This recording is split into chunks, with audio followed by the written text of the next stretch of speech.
when she told me, "If you don't like my lifestyle, then leave." Right before heading off on a camping trip with her male best friend, I took her advice. I removed my name from the lease, took my furniture, and called off the wedding. 3 days later, she came back to an empty apartment and a note, then called me screaming. "Hey Reddit, my fiancé told me that if I didn't like the way she lived her life, I could walk away, so I did. Took my couch, my TV, the ring, and basically tore our whole life apart. What came after? Grab some popcorn. I'm Dean, 29M, been a lineman for 6 years now. Pull in around 72K a year, solid benefits, 401K match, the whole package. Met Chelsea 5 years back at a barbecue. She was this high-energy photography student who never put the camera down. I was the quiet guy manning the grill so nobody ended up with food poisoning. She wandered over right when the sun set, made a joke about my grilling setup, and asked if I was always that serious about not burning meat. We ended up talking on the back porch until 2 a.m. She felt different in a way I couldn't explain. We were opposite types, but somehow it clicked. Or at least that's what I thought. After about a year and a half, we moved into a 2-bedroom place in a decent area. Rent was $13.50. Supposed to split it 50-50, but realistically I covered around $950 most months. Her freelance photo gigs were unpredictable. 1 month she'd have an engagement shoot, then nothing for weeks. She took retail shifts to fill the gaps, but financially it was mostly me carrying the load. I didn't mind. I thought we were building a future. 8 months ago, I proposed. Took her to her favorite scenic overlook at sunset. I'd saved 4 months for the ring. She cried, said yes instantly, then pulled out her phone and took a bunch of ring selfies before we even got back to the car. We set the wedding date about 10 months out. Her parents offered to pay half, around 14K. I was covering the rest. That's when Liam started popping up more. He'd been around the edges since I'd known her, college buddy from sophomore year. One of those eternally single guys who somehow always has women orbiting him. Works promotions for breweries and event companies. Perfect hair, magazine ad clothes, fake charm that somehow people eat up. He'd barely been around while we were dating. But once we got engaged, suddenly he was everywhere. Every photo Chelsea posted had him in the comments. Inside jokes I'd never heard of. Her phone buzzing at dinner with memes from him. Invitations to events that always ended with "Tell Dean to come." But it was obvious the invite wasn't for me. Shows on work nights, venues 2 hours away. Only 1 ticket available, that kind of thing. I finally met him properly at an engagement party. Liam rolled in late, made a scene, hugged Chelsea too long. When she introduced me as her fiancé, he shot me this smug grin and gave me a handshake like he was sizing me up. "So you're the guy who convinced Chelsea to settle down." Impressive. I kept it cool. "Just lucky, I guess, sure." And he looked straight at her, not me. After that, Chelsea started going out more. And surprise, Liam was always involved. Late dinners that turned into concerts. Nights she'd roll in at 2 a.m. smelling like bonfire smoke. I tried to talk about it a month before the camping situation blew up. We were looking over catering options. She was smiling at her phone. "Who's that?" I asked Liam. "He's putting together a camping trip, 3 days at Mirror Lake. Wants to know if I'm coming when next weekend. Friday to Monday." "Chelsea, we have our final venue walkthrough on Sunday. It's been on the calendar for 2 months." She waved it off. "We can reschedule. Everyone's going. I haven't had a real break in forever." I told her I wasn't comfortable with how much time she was spending with him. Her whole expression changed. "Are you kidding me? Liam's been my friend forever. You don't get to police my friendships. I'm just saying it feels off, the way he's suddenly around all the time." She laughed. "You're jealous, that's what this is. You sound insecure, Dean. Classic tactic. Turn it around so I'm the problem." I let it drop a week before the trip. I got off work early. Supervisor cut us loose after a brutal deadline. I thought I'd surprise her with dinner from her favorite Thai place. Walked in and found her on the couch FaceTiming Liam, laughing. She saw me and her face flickered for half a second. "Dean's home. Gotta go. See you Friday."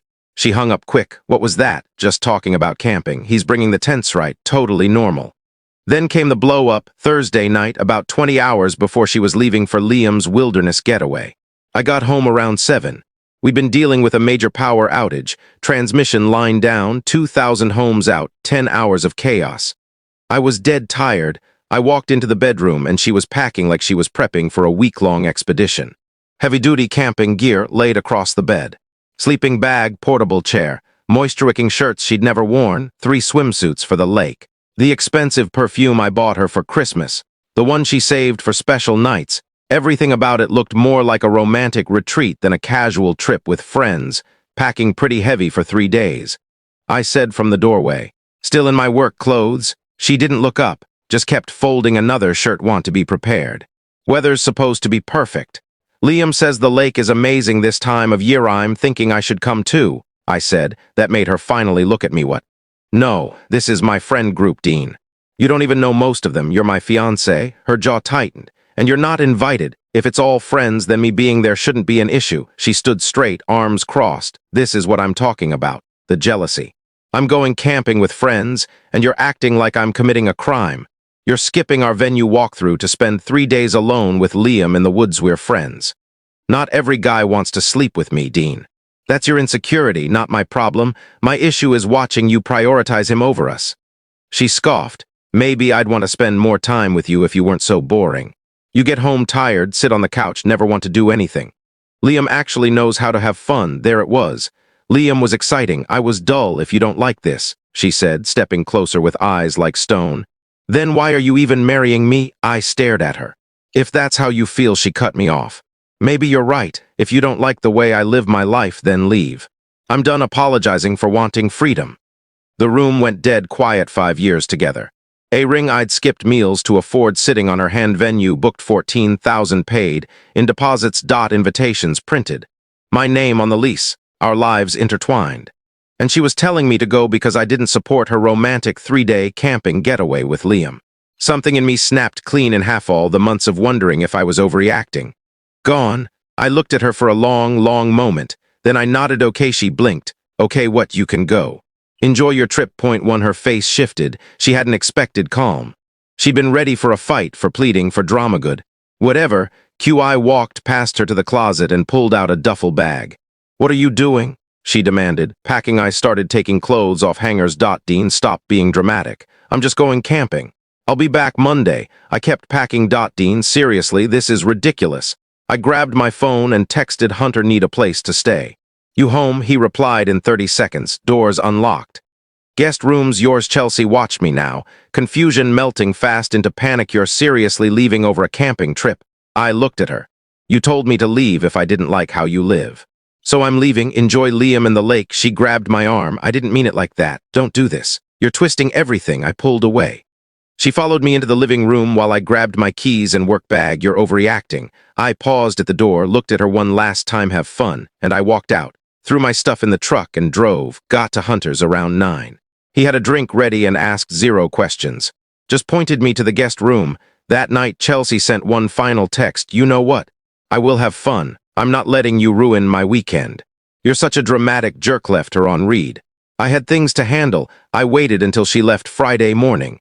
She'd forgotten we had location sharing on. Watched her little dot move north toward Mirror Lake. Once she was out of town, I texted Hunter, need your truck. Moving out today. He showed up with coffee and didn't ask why. That's a real friend. Everything I bought, I said. I'm taking. We started hauling furniture. The couch, $1,600 on my card. We dragged it down 3 flights and loaded it up.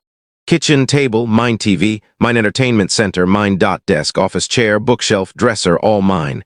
4 hours of non-stop work. I kept a list as we packed. Ran numbers. Over $5,100 worth of furniture I'd purchased for our home. Hard to call it shared when only I'd paid for it. We made 2 runs to the storage unit I rented that morning. 10x10, climate-controlled, $95 a month. Paid for 6 months up front. By the last run, the place looked like a break-in had happened. Her decor stayed, her art prints, pillows, little aesthetic pieces, but all the functional stuff. Gone. I packed the rest of my belongings, clothes, books, tools, camping gear. Left her basic dishes and cheap silverware. Found the engagement ring in her jewelry box, $3200, princess cut. I put it in my pocket. I'd deal with it later. Saturday morning, I called the landlord. Ron, mid-60s, no-nonsense type. Ron, Chelsea and I are done. I'm moving out. Need to get my name off the leasee side. Sorry to hear that. Lease runs until March. Early termination requires 60 days notice and a penalty. I'll pay whatever. I want off by Monday. I'll have the papers ready. 10 a.m. tomorrow. She able to cover the full rent on her own? No idea. Not my problem anymore. Fair enough. See you tomorrow. Then came the tough call. Her dad, Walter, dependable guy, former electrician. Treated me better than my own father sometimes. Hey son, what's going on? I need to tell you, Chelsea and I are done. Weddings canceled. Silence. 5 heavy seconds. What happened? I told him everything. When I mentioned Liam, he let out a noise somewhere between a sigh and a growl. Liam. That polished little punk? Yeah, he let out a long breath. Been wondering about that Liam guy, seen the way he comments on her photos. He paused. You sure about this, son? Completely. I'm done. Wedding's off. I know you put money down. I'll refund whatever I can, but the venue deposit's gone. Don't worry about the cash, he said quietly. Are you holding up? The genuine concern almost cracked me. I will be. You need anything, you call me. I mean that. We hung up Sunday morning. I met Ron at his office. Signed the paperwork to get my name off the lease. Paid the $850 early termination fee. He asked if she'd manage the $13.50 rent alone on retail and freelance work. Not my issue anymore, I said. I spent the rest of Sunday at the storage unit, organizing everything, taking photos, documenting what I owned. If Chelsea tried accusing me of stealing, I had itemized proof. By evening, I was back at Hunter's, controller in hand, playing matches like I hadn't dismantled a 5-year relationship in 3 days. He ordered pizza, grabbed drinks, and didn't say a word about it. Before we started gaming, I'd left a note at the apartment, wrote it on the back of a wedding planning checklist, and left it next to her coffee maker. Took what's mine. Rings getting sold. Lease is in your name now. Rent is all yours. Venue deposits are non-refundable. Enjoy your freedom. My phone was on silent, but I could see the notifications stacking up. Looked like Chelsea finally got cell service again. She'd started texting Saturday night. First light, then confused, then anxious. Saturday, 6 p.m. Hey, how's your weekend? 8 p.m. Haven't heard from you. Everything okay? Sunday, 10 m. Dean, seriously, answer your phone. 2 p.m. Did you take the couch? Call me right now. I didn't open any of them. Didn't need to. I knew the cycle. Monday night was going to be the explosion. Monday night Hunter and I were gaming when my phone lit up like a Christmas tree. Calls, not texts. Chelsea's name pinging every half minute. I ignored them all. Hunter raised an eyebrow from the kitchen. You gonna pick up? Nope, he laughed. Cold. The calls kept coming, 12 in the first hour. Then the voicemails started. I put my phone face down and kept playing. By then, she definitely walked into a half-empty apartment. No couch. No TV, no dining table. Bedroom stripped of the dresser. Kitchen missing half the gear. Around 9 p.m., her texts got angrier. What did you do? You took everything. You can't steal our furniture. This is insane. We need to talk now. Funny how it became our furniture only after it vanished, when I was paying for it. Didn't hear much of that. Hunter brought me a sandwich. You really aren't gonna reply? No reason to, I said. She told me to leave. I left, and all this blowing up your phone. She can freak out all she wants. Not my problem. More calls, more voicemails. I ignored everything. Around 10 p.m., a number I didn't recognize called. I answered just to see who it was. Dean, it's Amber. Chelsea's losing it. What's going on? Amber. Chelsea's best friend and part of Liam's little squad. Hi, Amber. What do you want? You can start by explaining why you gutted the apartment. Chelsea's hysterical. She said you took the couch, the TV, everything. I took my stuff. Everything she owns is still there. You can't just empty a shared apartment. Actually, I can. Because I paid for it. This is childish and vindictive. Interesting opinion from someone who went camping with my fiancé and the guy she's been orbiting. How was Mirror Lake? Silence. Liam's just a friend. You're paranoid. Tell Chelsea if she wants to talk, she can email me. And lose this number. I hung up. Blocked her. More unknown calls came through. I ignored them. 2.23 missed calls by 11 p.m. 0.14 voicemails. 0.30 plus texts. Hunter. And I ordered more food and switched to another game. Midnight. Things got interesting. Hunter's doorbell rang. We looked at each other. He went to the peephole, then turned around with a smirk. Your ex-fiancée is on my porch looking like she sprinted here. You want me to deal with her? He asked. Nah, I got it. I opened the door. Chelsea stood there in camping clothes, hair a mess, eyes red. What is wrong with you, Dean? I leaned on the doorframe. Evening. Camping trip fun? Don't. You destroyed the apartment. You took everything, took what belonged to me. It was our furniture. Correction. Mine. She was shaking. We're engaged. You can't just tear our life apart over a camping trip. I pulled the ring from my pocket and held it up. About that, her face drained of color. What are you doing with my ring? Selling it. Wedding's canceled. Your dad knows. You can't cancel our wedding without talking to me. I just did. She started crying. Dean, please, we can fix this. Liam means nothing. You're everything. Save it. You wanted freedom. You have it, cue her crying, flip to fury, you're a controlling piece of trash. This is emotional abuse. You can't just take everything. I left you all your stuff. What I paid for left with me, I'll call the cops. She snapped. Go ahead. She opened her mouth like she was about to start screaming, but Hunter stepped beside me. You're on my property at midnight, he said calmly. Leave. Or I'm calling the police for real. She looked between us, saw she was outnumbered, out of excuses, out of power. This isn't over, she hissed. Then she stormed off into the night. Yeah, it was. I shut the door, heard her yell something on the porch, then stomp off and peel out of the parking lot. I went back to the couch, picked up my controller. Your turn to choose the match. We played until 2 a.m. Tuesday morning. I grabbed coffee near my office. Amber literally stepped in front of me as I walked to my truck, arms crossed. I walked around her. She followed. Don't ignore me, Dean. Chelsea's falling apart because of you. I opened my truck door. She grabbed it. You baited on her, cleared out the apartment, canceled the wedding. What kind of man does that? I looked at her hand. The kind who's done being disrespected. Move. She had to snatch her hand back or lose a few fingers.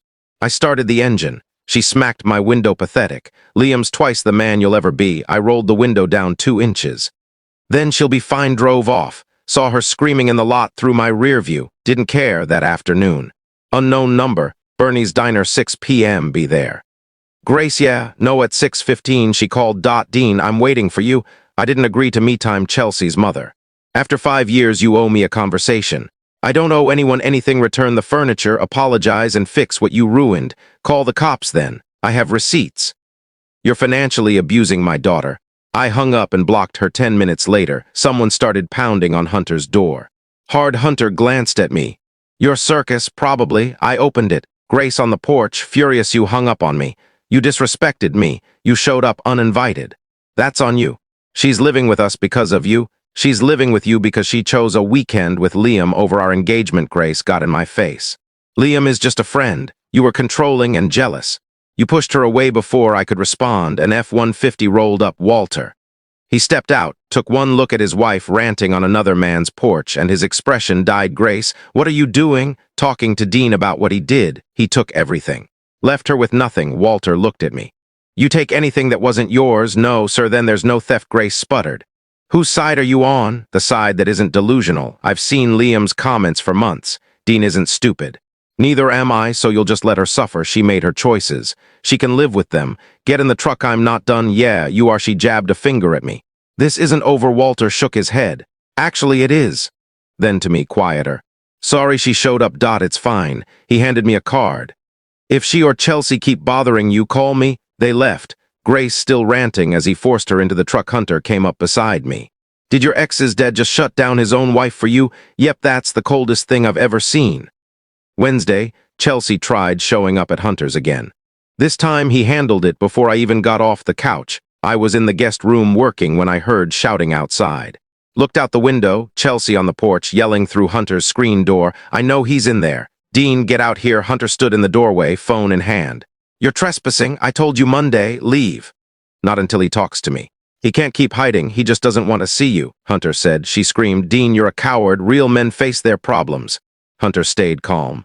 Last warning, leave or I'm calling the cops. You can't. He started dialing. Chelsea panicked and made her mistake. She tried to shove past him. Hunter, big ex-linebacker, stopped her with one arm. That's assault, he said. You just tried to force your way in. Sirens in the distance. Her face went pale. She bolted for her car and tore out just as the lights appeared down the street. Hunter walked back inside. Your ex tried to break in. Got it all on video. Might need that for the restraining order. He grinned, watching her sprint when she heard sirens. Highlight of my week. Her life unraveled right after week 1. She jumped straight to Liam. Changed her status, posted couple pics, captions like finally understood. Everyone hyped her up until Liam posted photos with other girls. By day 7, she was commenting, who's that? On his posts. He ignored her. She confronted him at an event. He told her publicly he was never serious. She had to be escorted out week 2. Rent hit $13.50 she didn't have. Her part-time job made around $850. Her photography bookings vanished. Turns out most came through my network. She begged her parents for help. They gave her $1,600 once with rules. Full-time job, no partying, grow up. She ignored all of it. Week 3, the Amber disaster. Liam and Amber posted a cozy morning after picture. Chelsea lost it in the comments. Amber clapped back. Then people brought up old stuff, loans she never repaid, ditching bridesmaid duties because she was hungover. Her whole friend group turned on her week 4, back in her childhood bedroom at 26.